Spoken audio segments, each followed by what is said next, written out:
October 31st, agenda session to order. Can I get approval on the minutes? All right. Minutes stand without objection. Council, if you would take a look at your agenda for this evening, we have ordinances on the final reading on the police. Ordinances under, and if you have any questions or comments, please hit your light.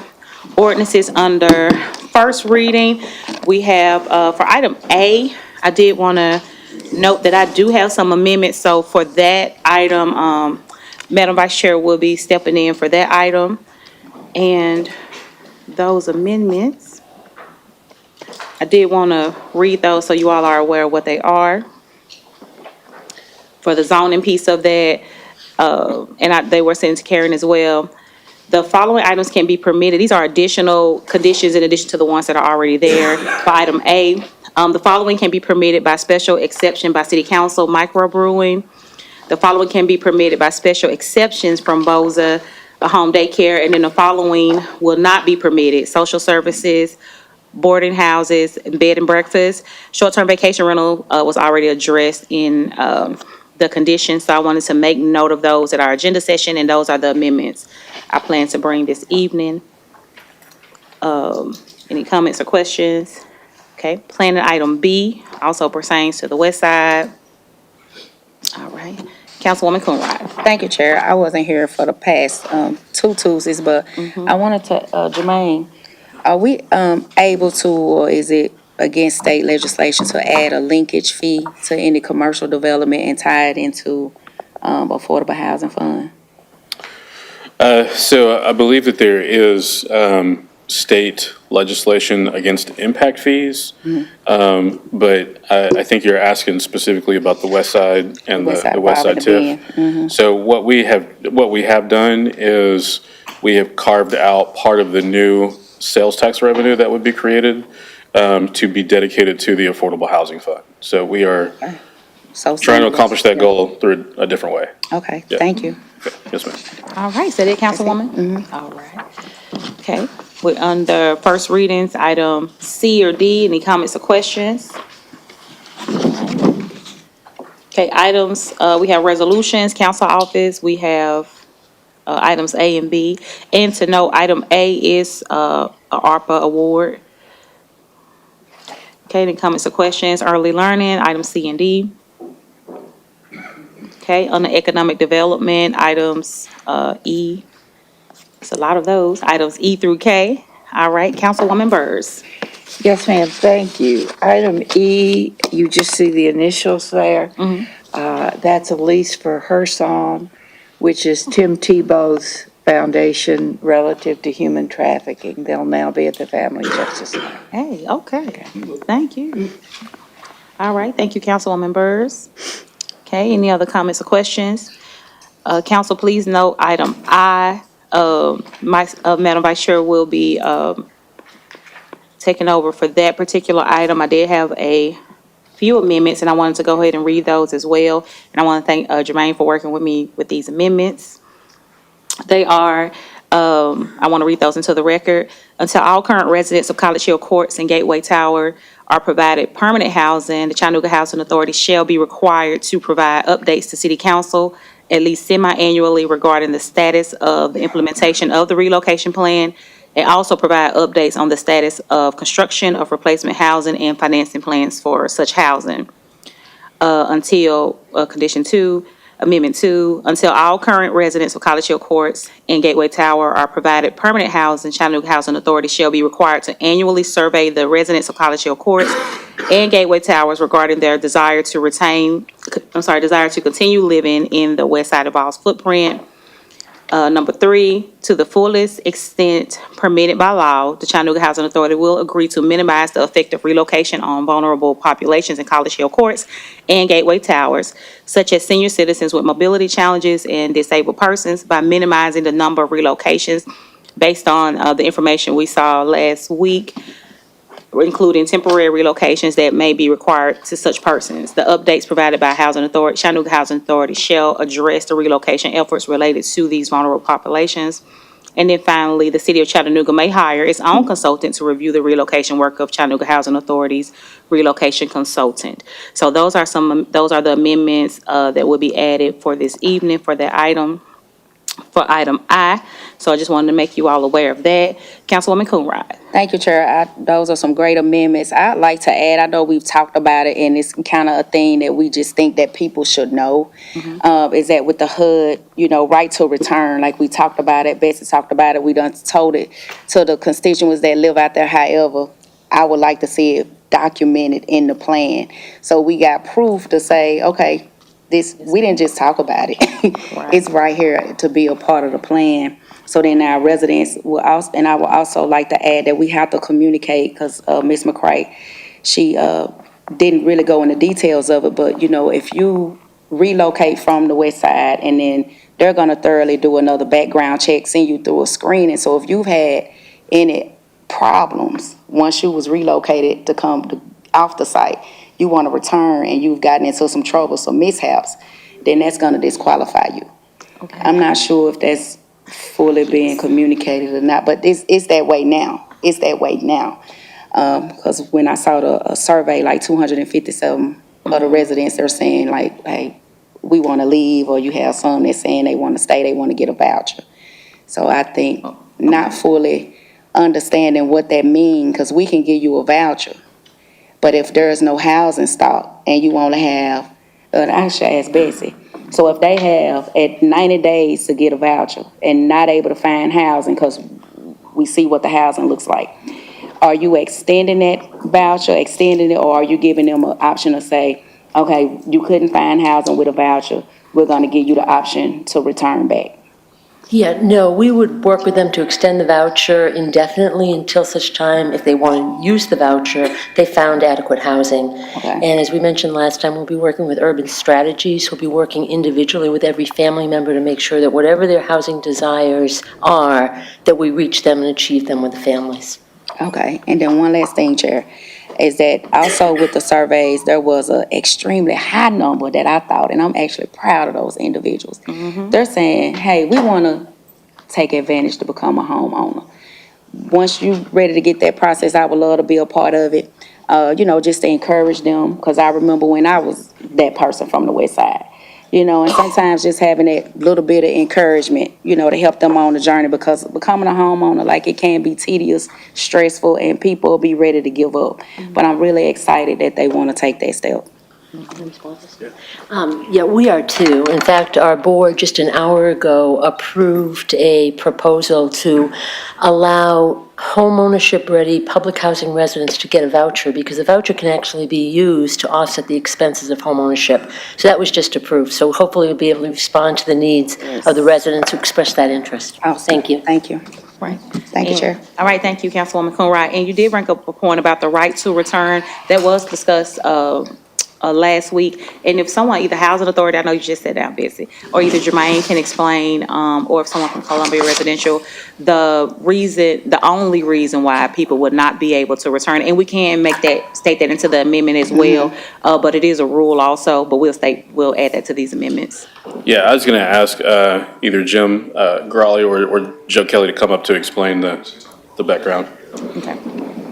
Because there were some as we discussed Specific, last yeah. week, there were very specific conditions under which someone would be disqualified from returning. So Right. I'll just get him to restate those for Councilwoman Coonrod. Yes, Councilwoman and Council. Restating what we talked about before, it is an absolute right of return with two exceptions, and those two exceptions are federally mandated, and we have no wiggle room with those. The first exception is if someone is convicted for the manufacture of meth on a federal property. And two, if someone is convicted of a sexual crime and placed on a sexual offender registry. Only those two. Everyone else will be eligible for return. And I understand what you're saying, that there's a normal background checks, other things like that. For purposes of the West Side residents who want to return, there are only two that would disqualify them from being able to return. Great, thank you. Right, I agree with them. Yes, and so we'll still, even though that is a rule, we'll put that as an amendment as well. The right to return with the two exceptions, convicted of manufacturing meth on the public housing site or convicted of a sexual offense and placed on the sex offender registry. So we'll make sure that's added as an amendment as well. I'm sorry, Betsy actually reminded me, it is placed on the sexual offender registry a lifetime, the lifetime. lifetime, Sexual. So, A lifetime. sorry for Okay. that. All right. Phil, you catching all these? I'm trying. You Trying. want us to get a draft for this evening? Yeah, that'll be fine. That'll be fine. Okay, Yes, thank you ma'am. so much. And then, I'm sorry, Jermaine, go ahead. No, I was just going to ask, so of the conditions that we have, it sounds like there was the addition of one condition around the right to return. Right but to I just- return, I just wanted to clarify that for me and Phil, for me and the Right, attorney. okay, yes. Is that? For right now, yes, all right. Okay. You never know. Okay. So right to return, and you did ask a question about the rescreening process as well. Does somebody explain, will those residents be rescreened or are they just automatically placed? It's my understanding there will be no, I know. Yeah, she said no. I'm sorry, if with the council's permission, I'll address you all here. if That's fine. Okay, I'll speak up. They will be automatically placed. Obviously, once someone's in housing, there are annual rescreens, things like that will go on. But as far as the right of return, that is absolute with the two federal exceptions that I mentioned. All right, thank you so much. What, Chair? All right, Can I get a Councilwoman phone? Coonrod, yes. Okay, so just for clarity, because I understand the annual recertifications and the process that you go through. So if you find something on their background that they didn't have before, and I understand the federal stuff, but in your own policies, there's different things that can get you unhoused. But would you say, okay, we're just gonna not think about these and allow you to return, or there's consequences about it? We have committed that there are Just those two? things that are going to be exceptions for the right of return, and those are the only two things. Okay. The two federal issues. Okay. Can we timestamp that? It's 112. Yes, In ma'am. case I got to find it. Okay, thank you. Yes, ma'am. All right, so is that, Councilwoman Coonrod, you good? Yep. Jermaine, did you have anything? Just waiting it out, all right. Yes. All right, Councilman Henderson. Thank you, Madam Chair. Chief, Yes. I think we had talked about some language, perhaps some clawback language in the event that the technical school didn't happen, Yes, sir. Gateway. Yes, sir. So we could also include language that would say something to the effect of, for any future intergovernmental agreement between the city and the county, that clawback language be included in that intergovernmental agreement for the career and technical school, if for some reason it doesn't materialize. We can include that as a condition too. That needs to be added As an amendment. tonight as Yes. a part of the amendment, right? All right. Okay. There is a couple of other things, and I appreciate you getting me the breakdown of how the TIF is going to, I guess, specifically impact our budget. Yep. One of the things that I noticed, and I don't know if this is tied to this economic impact plan. In year 3, we have the sort of the upfront cost for the fire station. Right. I guess I'm curious as to why we would need to do that in year 3 as opposed to further down the line when we're actually accumulating some of those increments and that we have a little cash built up before we have to, have any output of cash. Yeah. What is tying us to year 3? Anything? There is nothing tying us to year 3. Is there anything that this council needs to do to say what year we would like to see that in order to be able to capture some revenue before we're out of pocket? Yeah. I don't think so. I think that, especially you as public safety chair have always maintained great communication with our fire department. And so, I anticipate just continued collaboration between the council and the administration would be sufficient.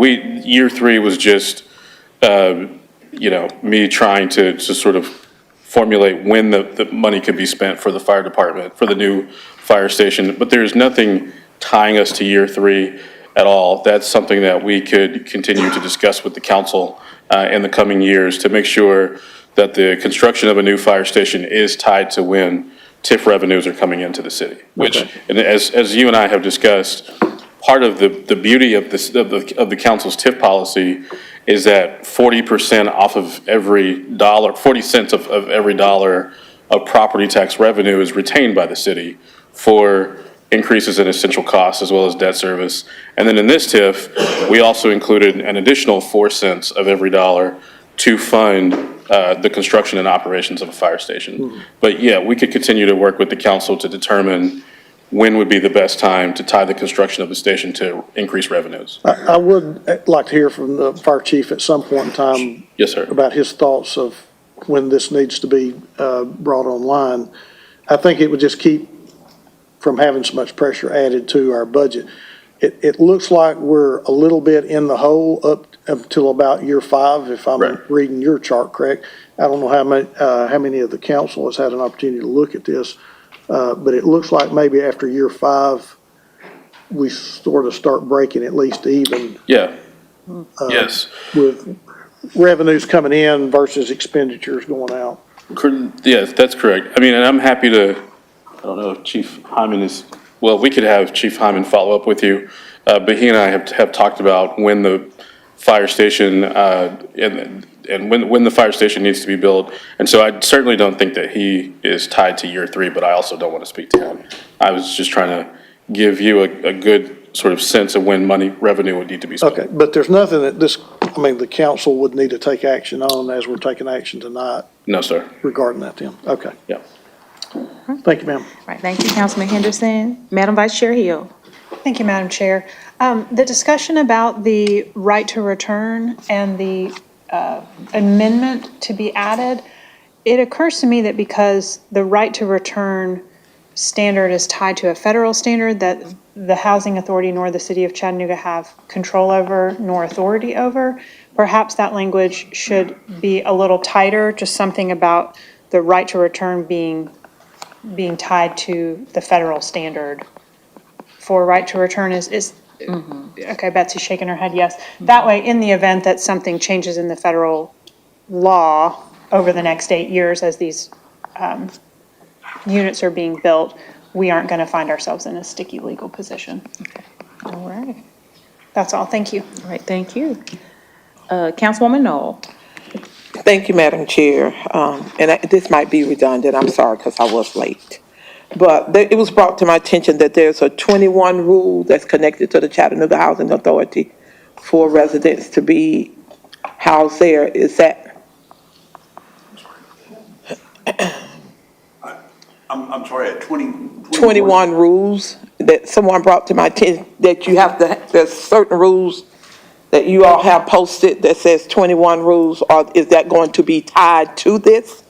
No, ma'am. Okay. I think what your constituent is probably referring to is all of our leases have lease terms that, as most leases do, as far as you're responsible for the upkeep or if you damage things. So those are rules, and then some, there are additional house rules.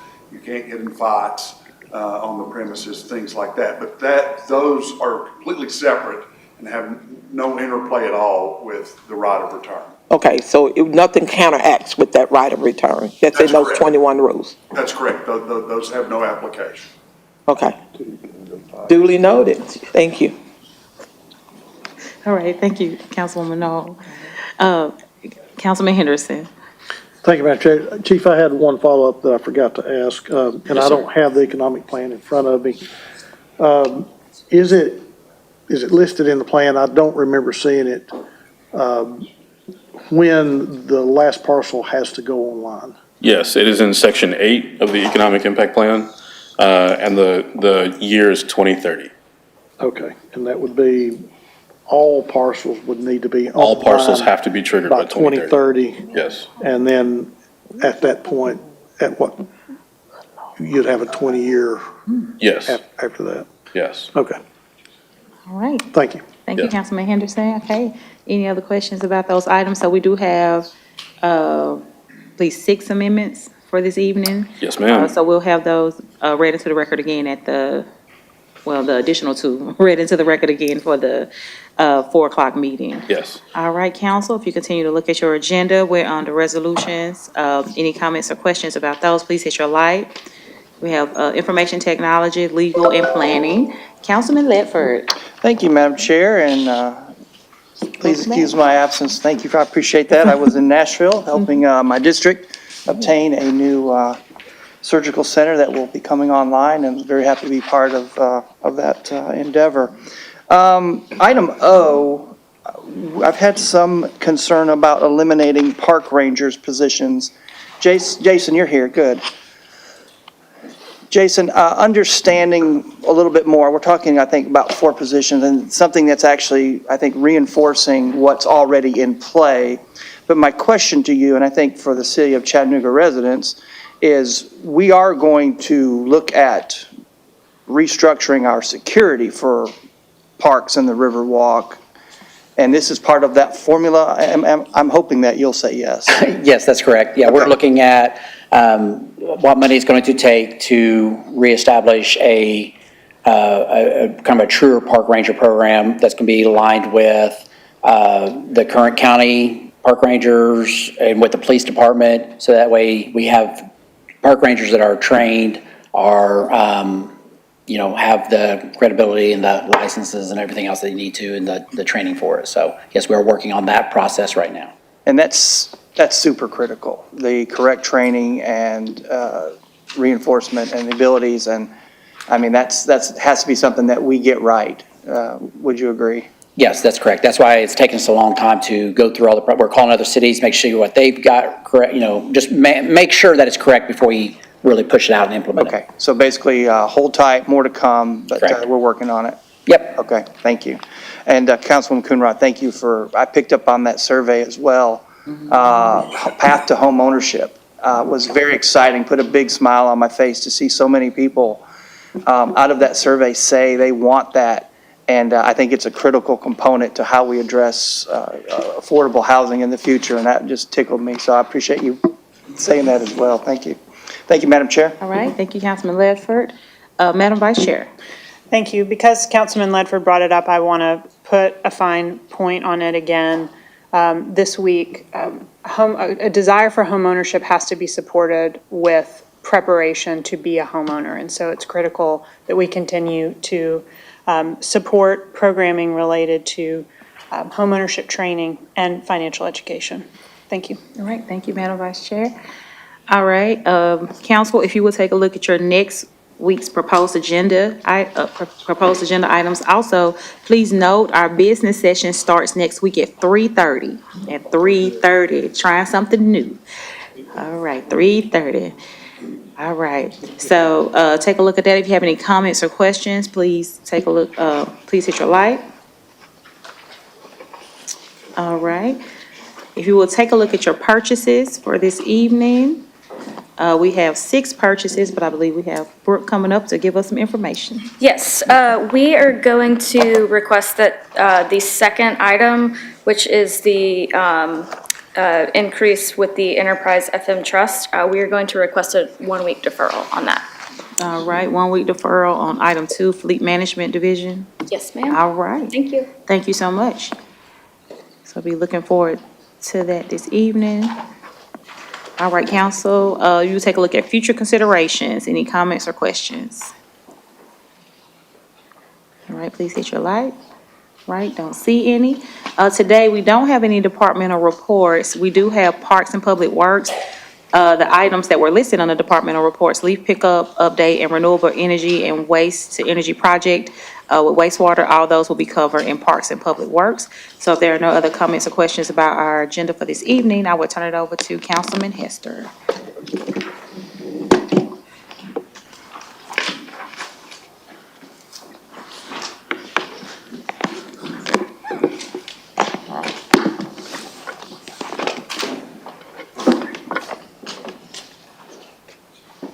Thank you, Madam Chair. Welcome to Parks and Public Works Committee. Can we accept the minutes?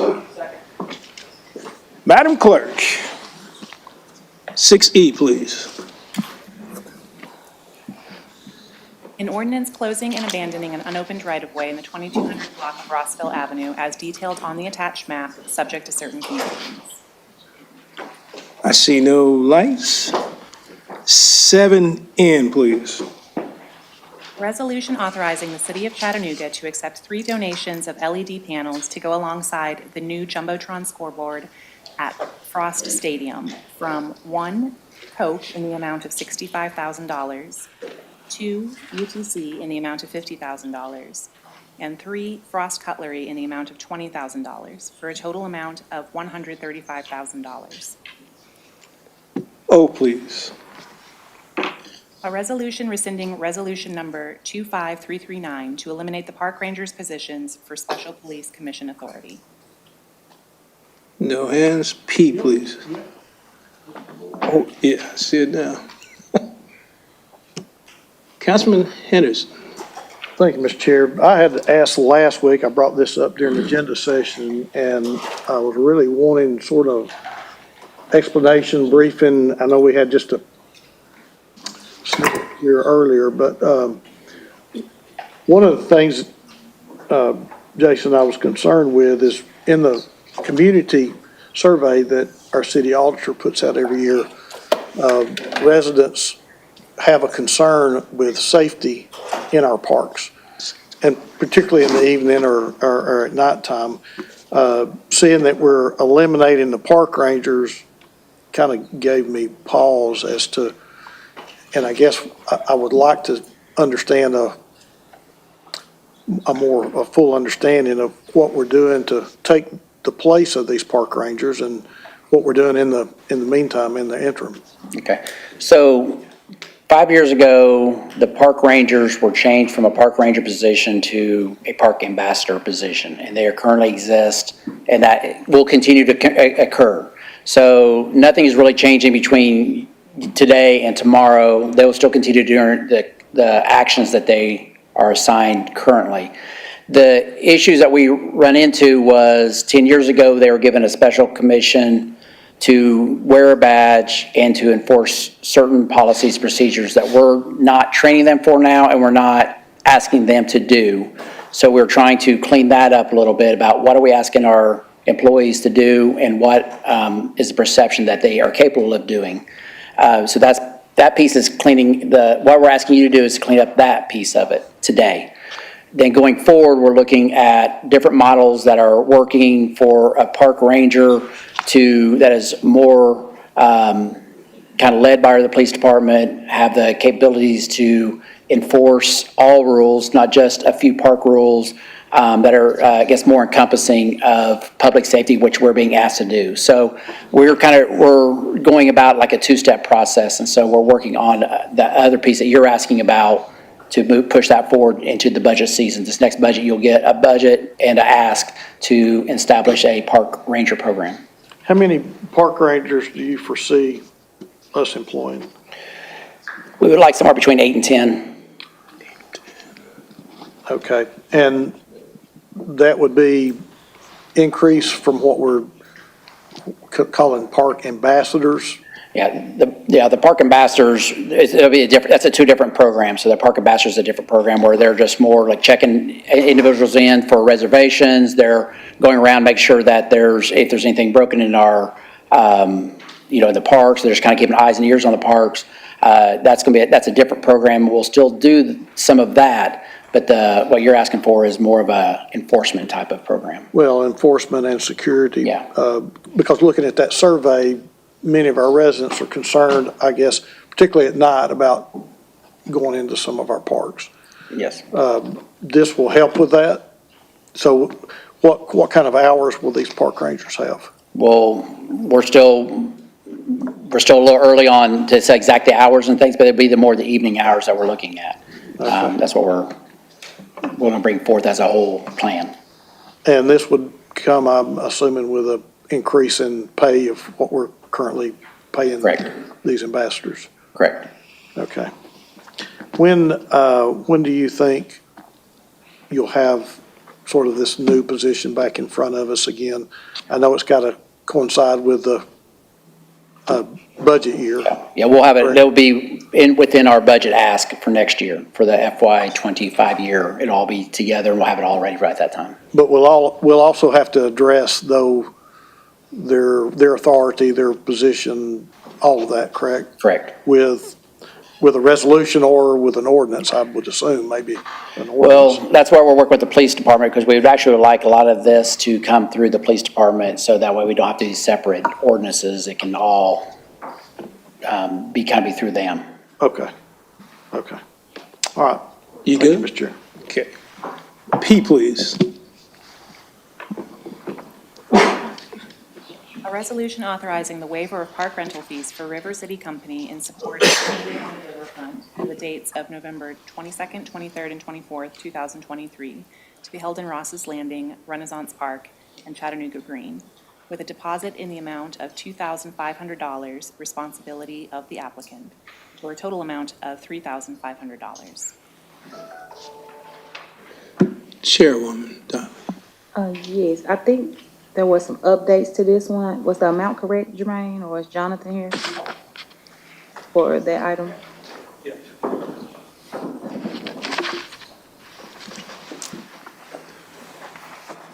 Hello. Hi. Hi, yes, there is an amendment to this, to the pricing for it. The rental fees that are being waived will be $2,750, and then we will require the $2,500 deposit. Okay. The dates and the properties stay the same, Okay, so for a total, so what's the total amount? $5,250. $5,250, okay. And we need an amendment for that? Yes. All right, okay, thank you. Thank you. Thank you. You good? Okay. All right, please. Councilwoman Coonrod. Chair, I had a question from O, but for some reason it was saying Q is disabled. It popped up on mine once I hit my thing, my light, then you went to Councilwoman Dottley. Yeah, the queue's disabled right now. Okay. Can you hit it again, please? It still say the same thing on mine. Yeah. They all say We got it now. I just wanted to ask a question from what Chip was asking about the park rangers in the community not feeling safe in our parks downtown. And I just want to make sure I read the article right and saw the news feed right, that our sheriff's department, because of people feeling unsafe downtown, does that not include that they're going to be patrolling not only downtown, but our parks that's within downtown, that they're supposed to be helping the city police out? So would that not help address a part of feeling unsafe until we get these rangers? Because we have one police officer patrolling downtown, according to what the article say. I'm not sure why, if it's considered unsafe downtown. Maybe that's the better question to ask.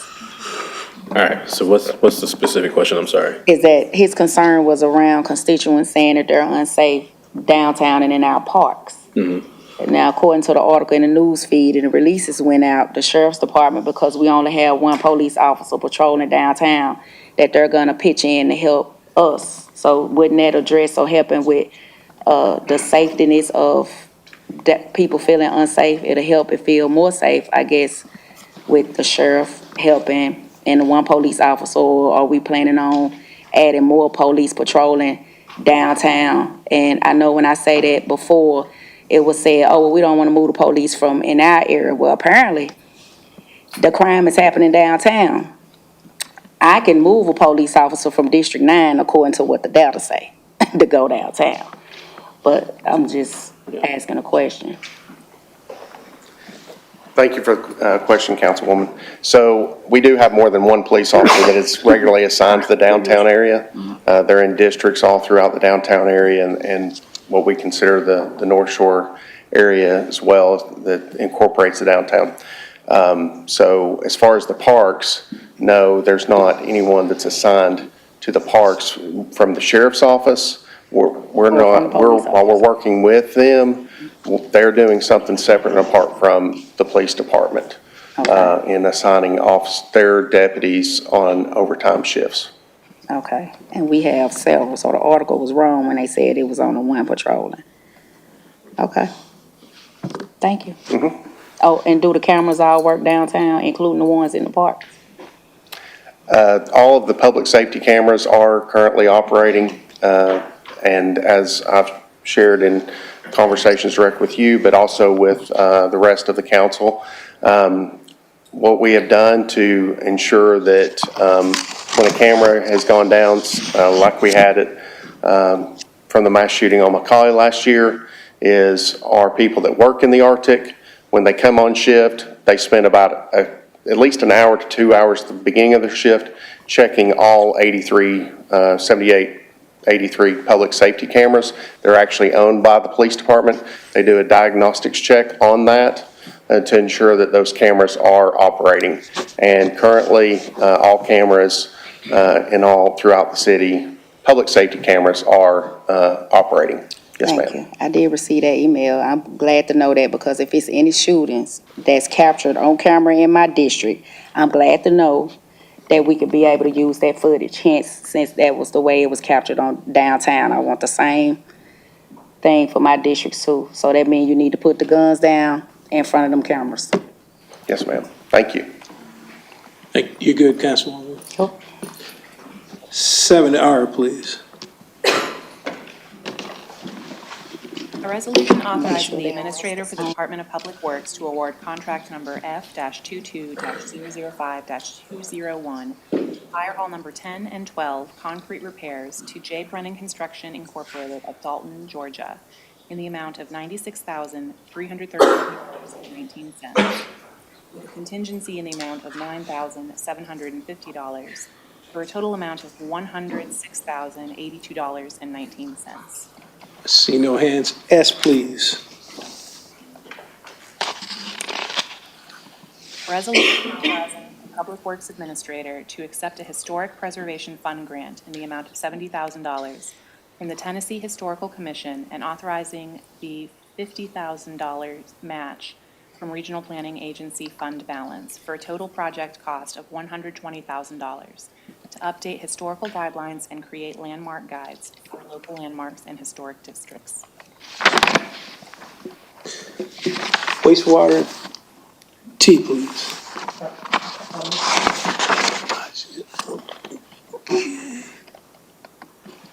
Councilwoman, no. Okay, thank you, Mr. Chair. So I have a question for S. Is that for new markings or existing markings? Landmarks?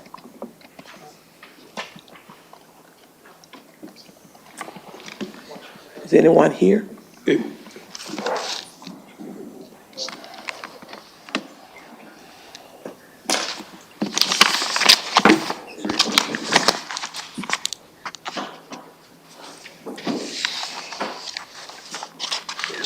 Am I getting crickets? Am I getting crickets?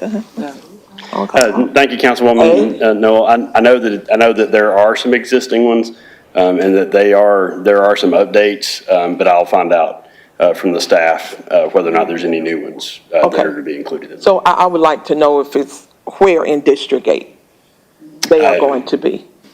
Okay, and yes, ma'am. I believe that these are all related to the existing historic districts. So there's not anything in this grant to create any new historic districts. This is updating guidelines for the 4 existing historic districts that are already established. Okay, that's within the city. So, but I will ask the question about the landmarks portion of that in order to be able to answer that question. okay. Thank you. Yes, ma'am. You good, Councilwoman? Thank you, Mr. Chair. Yeah. T, please. A resolution authorizing the administrator for the wastewater department to approve change order number 1 with Reeves Young LLC of Sugar Hill, Georgia, for contract numbers W-17-023-201 and W-18-008-201 MBWWTP improvements, Schedules A and B, due to the duration of administration period, flow splitter box design changes, additional slide gate purchase, and utility conflict resolution for an increase of $1,132,610.53 for a revised amount of $9,399,610.53 with a contingency in the amount of $413,450 for a total amount of $9,813,060.53. I see no hands. You, please. A resolution authorizing the administrator for the wastewater department to enter into an agreement for grant administration services with Southeast Tennessee Development District, SETDD, for technical and professional administrative services for one city project financed through the Clean Water State Revolving Loan Fund, SRF, for a total project cost not to exceed $31,500. Ordinance on first reading, 6A, please. An ordinance closing and abandoning an unopened right-of-way in the 600 block of Nye Circle as detailed on the attached map, subject to certain conditions. I see no hands. At this time, we can have a presentation from the Public Works leaf pickup update.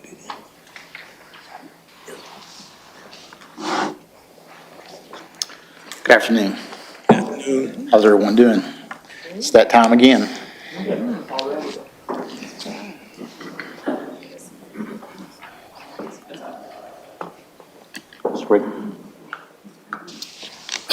Okay, what we'd like to introduce is our 23-24 loose leaf collection.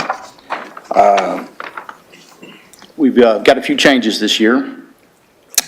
We will initiate our loose leaf collection beginning this Monday.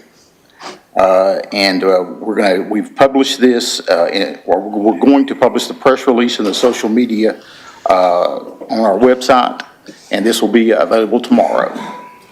But we plan on starting weekly area neighborhood loose leaf collection on Monday, November the 6th, and it'll run through March the 29th of February, or March the 29th, 2024. And loose leaf collection will run Loose leaf collection will run 2 consecutive weeks per area until the end of February.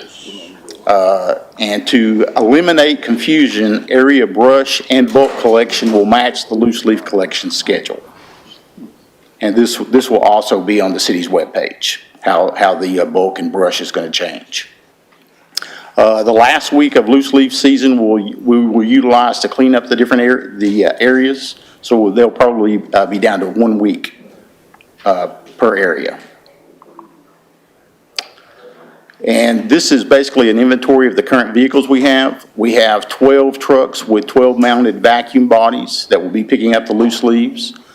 We'd also like to point out that our schedule may be impacted by the volume of leaves, weather conditions, mechanical issues, and other operational changes. So, of course, if we have a big storm or a big snow event, that will change the calendar also.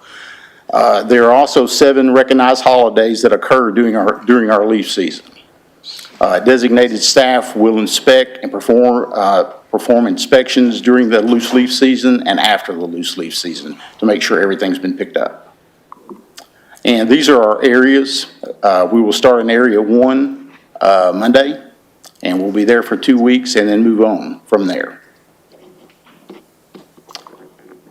And this is a forecast that this is an average for the past 3 years. And as you can see, that December and January are where we picked up the most tonnage.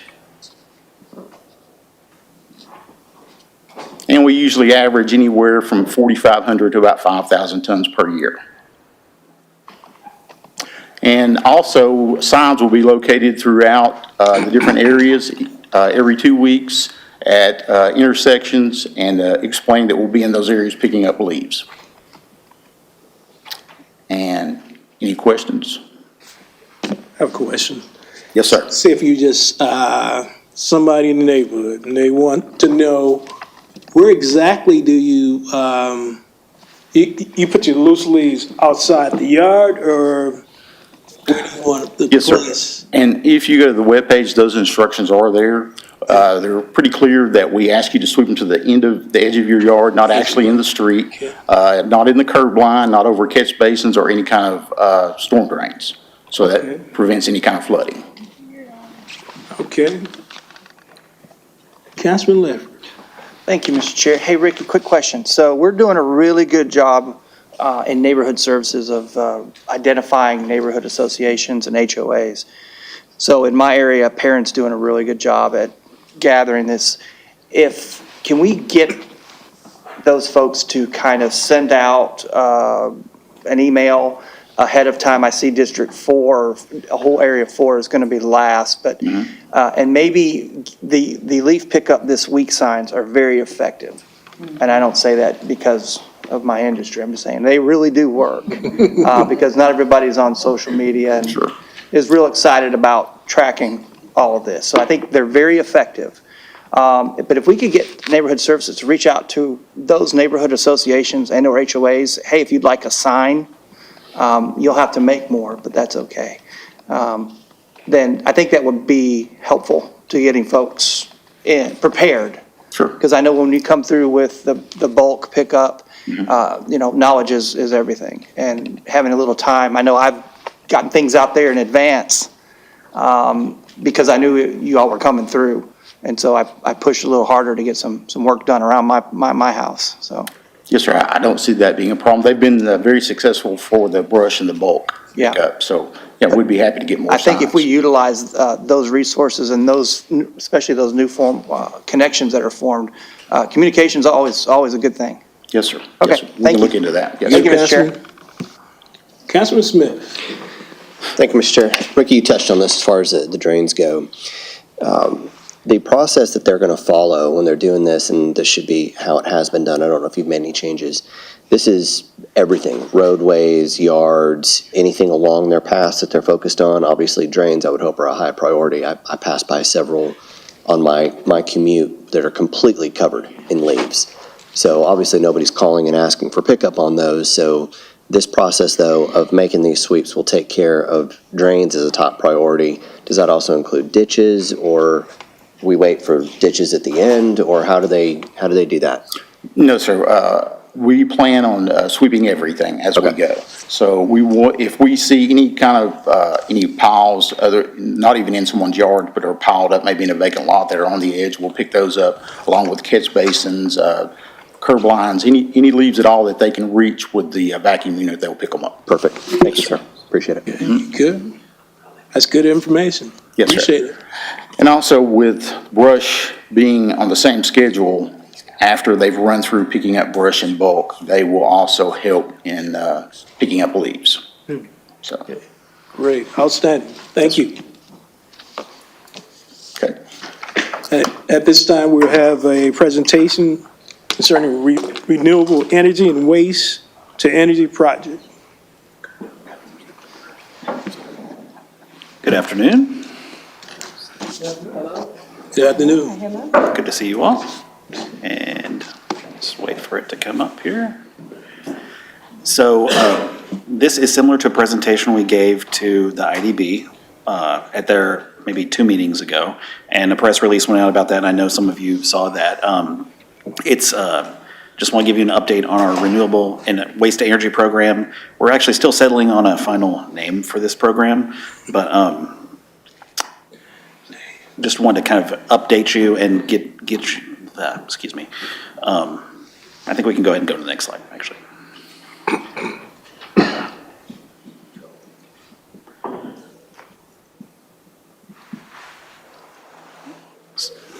Oh, thank you. Oh, very good. Okay. Thank you. So actually, I'm going to go ahead and go to, so our Clear Chattanooga Energy Audit recommended THP for treatment of our solids and generation of clean energy, and that represents a capital investment of $130 to $150 million. We've been talking about this project as THP, which stands for Thermal Hydrolysis Process, but the reality is there's a lot of different ways to get to the goals of this project in terms of clean energy and waste to energy, our clean energy and waste to energy goals. And so I'll talk to you a little bit about where we are now, where we'd like to get to, and then the steps we need to take to get there. So one thing we came to you with a number of months ago was WIFIA funding. That is a federal loan program direct through EPA that we were approved for $186 million of funding, which can represent up to 49% of the project cost for 4 different projects. One project that's already been initiated under that is partially funded by that is E2I2. Those are the storage tanks that are a lot like Ham Road that are being built at the West Chick site in East Ridge and also on Lee Highway. This loan was approved in November of 2022.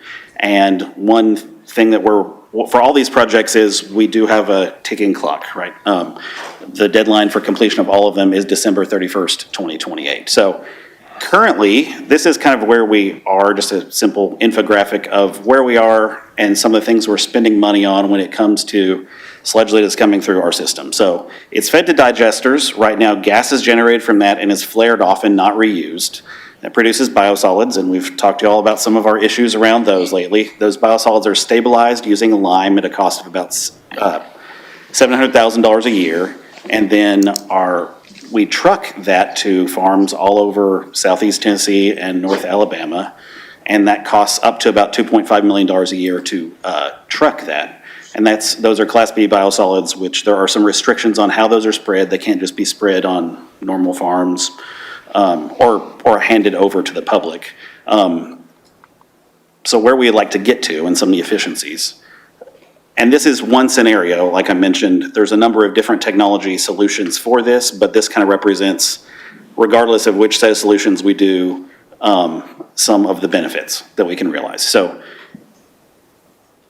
by implementing a THP process, one thing that can happen is instead of that gas being flared off, like we saw from the digesters, it can be reused. And it can be reused in a couple of different ways. One is a lot like if you're familiar with, someone who has solar panels on their house, if they produce energy in excess of what they use, they can sell that energy back to the grid. Same thing with the gas. We can actually sell that gas back to Southern Company or other companies and be paid for that. It's also possible to use that directly to power vehicles that use compressed natural gas. That is obviously a little bit more complicated and comes with more infrastructure, but certainly has some synergies with things that are in the city's climate action plan and our goals of the city. So some other benefits as far as cost savings. So that's actual revenue generation, right? Which is new revenue coming into the enterprise fund. Then we also have offsetting cost savings too, in the form of if we're using this technology, we don't need to lime stabilize things anymore because the quality of the biosolids is improving. The volume of the biosolids is also dropping dramatically. Like you can see 12 to 15 truckloads per day right now, going to 5 to 6 truckloads per day. It's also called Class A, which is a higher quality biosolid. It smells less, you can spread it in more places. So there's a lot of benefits there. We save a lot of money by trucking less, and then this last part down here, we would have energy savings by replacing our pure O2 plant with aeration, and also we'd have some improved nitrification because right now we have to use sodium hypochlorite for this process to help with we have a pretty severe ammonia issue. And as you all have probably seen with some of the blankets, we've had to come back in the last year or two several times for blanket increases because chemical prices keep going up and up. So anytime we can reduce our reliance on those chemicals, we can expect to see significant savings and maybe even more than we're talking about right now. So this would be the goal at the end, the completion of the THP project by 2028. There are some other value add things that over time we could do. Like you can see, we could introduce accepting food and green waste into the digesters. We could also add a dryer, which would actually further improve the quality of the biosolids to where you could actually bag it and sell it as fertilizer like that you could sell at Lowe's or something. So, so those are down the road things, but they're things that would continue to provide value. And then you'll see one other thing in the corner there that says upcoming PFAS regulations. You probably heard about these. They're forever chemicals. One concern about those is that in some states, if those are in biosolids, like in the state of Maine, they've actually started to restrict the spreading of those biosolids when those are in there. So this also helps to eliminate those in the biosolids once they're completed. So kind of drawing a nexus between what we want to do in economic development, since this would be a design build project coming through the IDB. This will help us maintain affordable sewer rates and attract and retain large industrial users. It will help allow for redevelopment as well as regional growth. It can provide a stimulus program through these large projects by us having a focus on reaching out to local and minority businesses. Obviously, we talked about the green economy and energy benefits, and also can help support local agriculture because our biosolids right now are offered for free to farms. And even with no changes, those biosolids represent pretty significant benefit to regional agriculture, but by improving the quality of it, it can also be made available to more farms and provide greater benefits in that realm. So really the things you'll be seeing in the next couple of months that this is intended to help prepare you for are an MOU and a lease agreement between wastewater and the IDB. Because just like with E2I2, we need to lease the sites for this to the IDB to allow it to proceed under design build, and the MOU will govern that process. So under this, the IDB would act as the authority described in Tennessee Code Annotated. They would award the design build contract, they would pay the bills, and then we would reimburse the IDB. And then they'll also be leasing the project site. We're gonna be very careful about how we word this because Moxon-Bend Environmental Campus is obviously the utility's biggest asset. And so we're going to be very clear in that like the utility is maintaining ownership of, and for things like daily operations, right? So otherwise, like I mentioned, clearly the utility will be maintained as the owner of the facilities, will plan the project, develop the RFP, and then the IDB will issue the RFP. We'll bring you those resolutions I mentioned. We've applied for and been awarded all the necessary project funding, and then we'll also manage the project on behalf of the IDB and lease the project site to the IDB during construction. This is the approximate project timeline. So we are working on all those agreements I just mentioned now and are almost done with them. Our RFP is also in progress, and then we'll issue the RFP, or the IDB will issue the RFP. A design builder will be procured, and then, with that design build process, it's a little different. We don't go out to bid. We get to a certain point, and the entity that is designing this project is also the general contractor to build it. So, and you can see our construction timeline runs right up to about our deadline. So we're gonna have to move quickly, but that's one of the good things about design build is it saves you some time in the process. Any questions? Questions? I see no hands, Okay. no lights. Thanks for the presentation. Thank you for what you do, and for all Public Works. Keep up the good work, guys. Thank you. Adjourn. We're adjourned to 4.